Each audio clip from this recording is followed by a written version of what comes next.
It was one of those afternoons where the sun sat high and unrelenting, turning the sidewalks into slow-cooking griddles. Heat shimmered above the asphalt, blurring the air, and every movement felt heavier than it should. The kind of weather where people drove slower, spoke less, and avoided confrontation just to keep their blood pressure in check. Tanya Jackson, however, had no such luxury.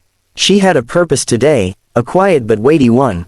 She pulled her car into a metered spot on the corner of Jefferson and Pine, a busy but familiar intersection in a city she hadn't called home for more than a decade. The skyline looked smaller than she remembered, but the streets, they still pulsed with the same mix of bustle and watchfulness. She turned off the ignition and sat for a moment in the stillness, the faint hum of the air conditioning fading into silence. She'd been on the road for hours, and her muscles ached from the drive. Dressed down in fitted jeans, a plain black t-shirt, and aviator sunglasses, Tanya didn't look like someone of rank or authority. That was intentional. She wanted to move unnoticed for at least a little while. Her right hand reached for the stainless steel water bottle in the cupholder. A sip of ice-cold water felt like relief itself, cooling her throat as she stepped out into the humid air. She shut the car door with a soft click, adjusted her sunglasses, and scanned the street out of habit, half instinct, half muscle memory. She didn't get more than 3 steps toward the curb before she heard the familiar double whoop of a police siren. 2 patrol cars rolled toward her in a staggered formation, pulling up with tires crunching against the curb. No one else nearby had done anything to draw their attention. Theirs was a deliberate arrival. From the first vehicle stepped a tall, broad man with a buzz cut and a smirk that looked glued onto his face. His name tag read P. Riley. The second car's driver was shorter, with pale skin and slicked back blonde hair that looked like it had been shellacked into place. His name tag, J. Cutler. Both wore mirrored sunglasses that reflected her face back at her like a distorted funhouse image. "Well, look what we've got here," Riley said, voice dripping with faux casualness. "Ma'am, you got a license on you." The way he hit the word ma'am felt like he was really saying girl or honey, but with a dash of you don't belong here. Tanya didn't move. "Why do you need to see my license?" she asked evenly. Cutler stepped in closer, his gaze dropping to the bottle in her hand. "Public drinking. Can't have that in this part of town. We're gonna need to check that." "It's water," she replied. Her voice was calm, but her fingers tightened slightly around the bottle. "Then you won't mind if we take a look," Riley said, already reaching a hand out, as though her consent was a foregone conclusion. She kept the bottle where it was. "Actually, I do mind. And unless you have probable cause, this conversation's over." That earned her a dry chuckle from Riley. "Probable cause? Somebody's been watching too much TV." Cutler tilted his head. No, I think she's one of those types. Knows just enough of the law to get herself in trouble." He grinned, like this was entertainment for him.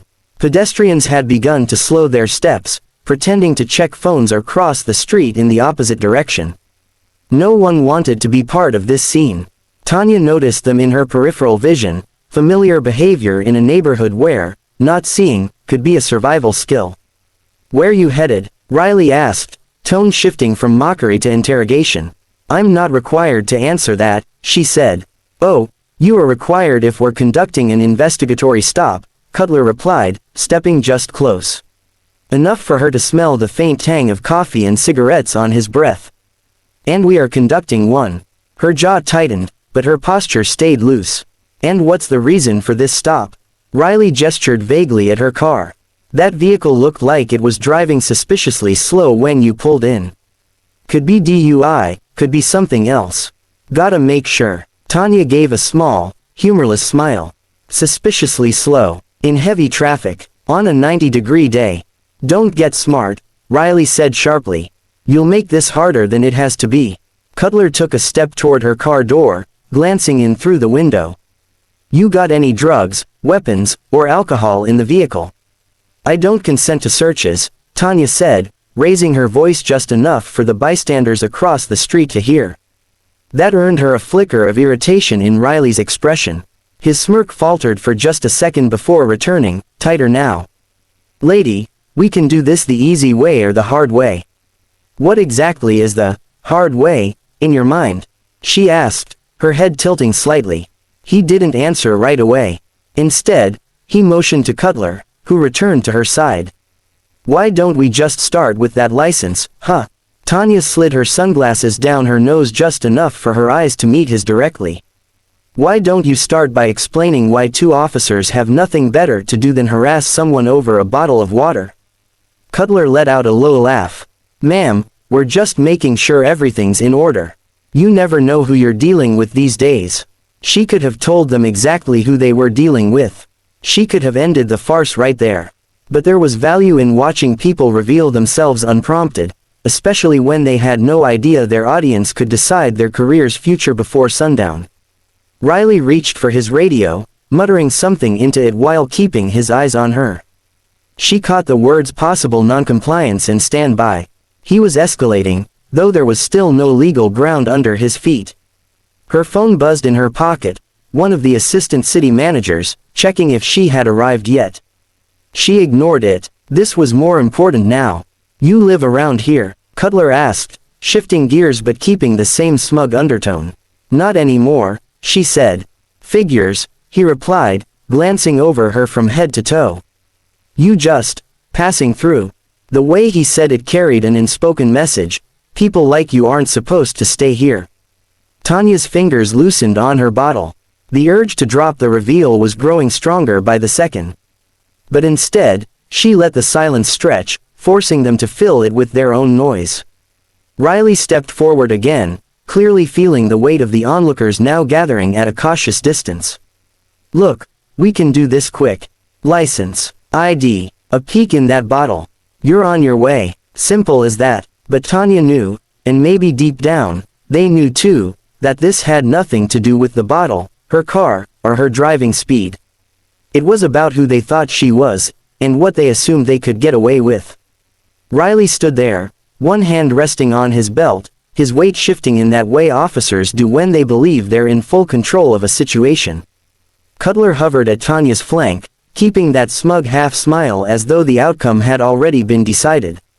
Around them, the small audience of pedestrians had grown, people hanging back far enough not to be involved, but close enough to watch. Phones were coming out. Tanya took one slow step forward, closing the gap between herself and Riley until the reflection in his mirrored sunglasses was her face alone. "You sure you want to keep going?" she asked quietly, her tone not confrontational, but edged with something. Neither of them could quite read. Riley chuckled like she'd made a joke. "Lady, you're in no position to be asking us questions." She tilted her head. "Is that right?" "Yeah, that's right," Cutler chimed in, leaning on the word lady the same way Riley had leaned on ma'am earlier. Tanya reached into her back pocket, slowly and deliberately, as both men instinctively shifted their stance, hands edging closer to their holsters. She pulled out a slim black leather wallet and flicked it open with her thumb. Inside, gleaming in the sunlight, was a gold badge. Not just any badge, it bore the city seal, the eagle, the wreath, and beneath it, in bold, engraved letters, Chief of Police. Neither officer spoke for a moment. It was as if the heat itself had pressed pause on the street. Riley's jaw actually dropped before he caught himself and snapped it shut. Cutler's sunglasses couldn't hide the sudden twitch in his left eye. "You've gotta be kidding me," Riley finally muttered. "No," Tanya said calmly, sliding the wallet back into her pocket. "No, I'm not kidding. As of this morning, I'm your new commanding officer. And you," she looked at Riley, "are 2 minutes into the worst first impression I've ever had the displeasure of receiving." Riley's smirk was gone. Chief, we didn't." "Oh, you did," she cut in sharply, her voice now carrying the clipped authority of someone used to giving orders that stuck. "You profiled me the second I stepped out of my vehicle. You fabricated a reason for a stop. You attempted an illegal search. And you escalated without cause." She turned to Cutler. "And you stood there, backing him up, instead of doing your job properly." Cutler opened his mouth, but she didn't let him speak. "Don't bother. I've heard enough from both of you." From across the street, a man holding up his phone called out, "Yo, did she say she's the chief?" The murmurs in the growing crowd swelled. This wasn't just a confrontation anymore, it was a public reckoning. Tanya took another step forward, forcing both men to subtly shift back. Let me explain something, Officers Riley and Cutler. I didn't come back to this city to babysit cowboys who think a badge is a license to intimidate whoever they feel like. I came here to rebuild a department that's lost the trust of its citizens. Her voice carried now, intentionally reaching the people watching. Trust, she said, turning her head slightly toward the onlookers, is earned through service, not swagger. Through accountability, not abuse. Riley cleared his throat. Chief, if we'd known, you'd have acted differently, she asked, one eyebrow arched. That's even worse. It means you know exactly how you should behave, but you choose otherwise when you think no one's watching. Cutler's gaze dropped to the pavement. Riley muttered something under his breath that sounded like a curse. Tanya pulled out her phone and hit a speed dial. The voice on the other end answered instantly. Yes, Chief, Sergeant Moreno, Tanya said, keeping her eyes locked on the two officers. I'm at Jefferson and Pine. I have Riley and Cutler with me. I want them both relieved of patrol duty immediately and sent to the precinct for a full incident review. Body cam footage, any past complaints, the works. And send a couple of units to cover their beat until further notice. Yes, Chief, on it, Moreno replied. Tanya hung up and slipped the phone back into her pocket. You'll both have your chance to explain yourselves in the proper setting. Until then, you're off the street. Riley's face reddened. Chief, with all due respect. No, she said flatly. You've burned through all your respect for today. And you'd better pray the footage doesn't back up what I just witnessed, because if it does, you're looking at more than suspension. The tension was thick enough to choke on. Cutler looked like he wanted to sink through the sidewalk.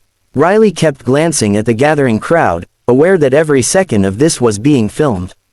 Now, Tanya said, her voice quieter but no less sharp, hand over your patrol car keys. They hesitated. That wasn't a request, she added. Slowly, both men produced their key rings. She took them, holding them in one hand like trophies. Go wait by the curb until the replacement units arrive. Do not engage with anyone. Do not speak to each other. And do not even think about touching your radios. They moved stiffly, like men walking to their own execution. The crowd was buzzing now, some openly smiling, others shaking their heads in disbelief. A few even clapped softly, though Tanya didn't acknowledge it. She wasn't here to perform. She was here to send a message, to them, to the department, and to anyone else watching. When the backup units finally rolled in, two younger officers stepped out, their expressions a mix of curiosity and nerves. Tanya gave them the barest rundown, handed them the keys, and told them to keep the beat covered. Riley and Cutler were quietly escorted to separate vehicles. Tanya didn't look at them as they left. Once they were gone, she exhaled, a slow, deliberate release. Then she turned toward the small cluster of civilians who had stayed rooted in place. For those of you recording, she said, you should know that what happened here will be investigated, and action will be taken. But remember this, accountability doesn't just come from leadership. It comes from all of us refusing to accept misconduct as normal. Some nodded, others just kept filming. Tanya didn't expect applause or gratitude. She expected skepticism, maybe even cynicism. After all, promises from people in her position had been broken before. But as she walked back to her car, she caught the eye of a teenage boy leaning against a lamppost, phone in hand. He gave her a single, slow nod. Not a smile, not a cheer, just acknowledgement. And in that moment, it was enough.